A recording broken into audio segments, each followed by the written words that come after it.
Ketika Rasulullah dapat perintah 50 sholat, itu Nabi Ibrahim pertama yang dilewati karena di langit paling atas dibanding nabi-nabi yang lain. Itu Nabi Ibrahim diam karena beliau tidak punya tradisi protes. Semua nabi diam karena Allah memerintahkan, pasti sudah bagus lah, sudah diukur kekuatan hambanya. Tapi ketika Nabi Musa, beliau orang pertama komplain. Dapat apa kamu ya Muhammad? Dapat 50 sholat. Apa komentar Nabi Musa?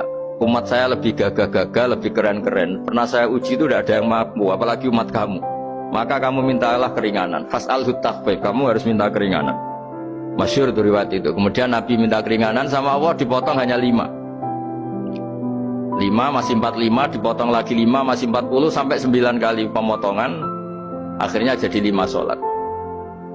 Itu satu menjadi pelajaran bahwa hubungan dengan Allah Ta'ala itu tidak perlu malu, karena Allah itu suka kalau dimintain. Mestinya kan dipotong 5 minta lagi sungkan, dipotong lagi 5 minta lagi sungkan, tapi ternyata berkali-kali. Bahkan ketika sudah 5 itu Nabi Musa masih bilang, ya Muhammad minta lagi keringanan. Jadi kalau itu dikabulkan itu jadi tidak ada sholat itu kalau 5 masih minta. Nah, sampai Rasulullah itu tanya ke Jibril, ya Jibril, bagaimana dengan gaya komplainnya Nabi Musa? Hiddah itu sering komplain.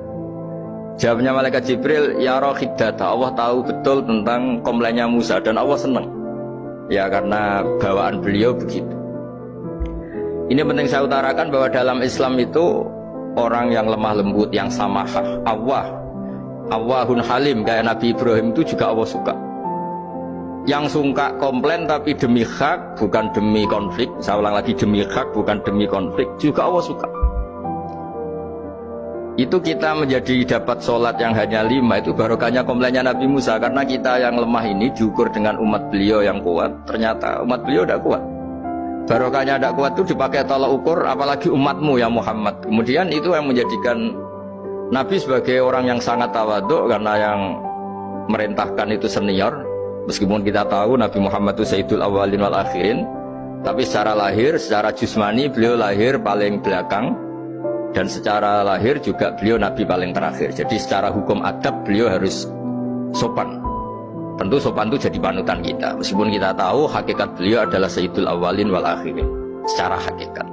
Nanti kita bicara lebih jauh tentang jusmani dan ruhani.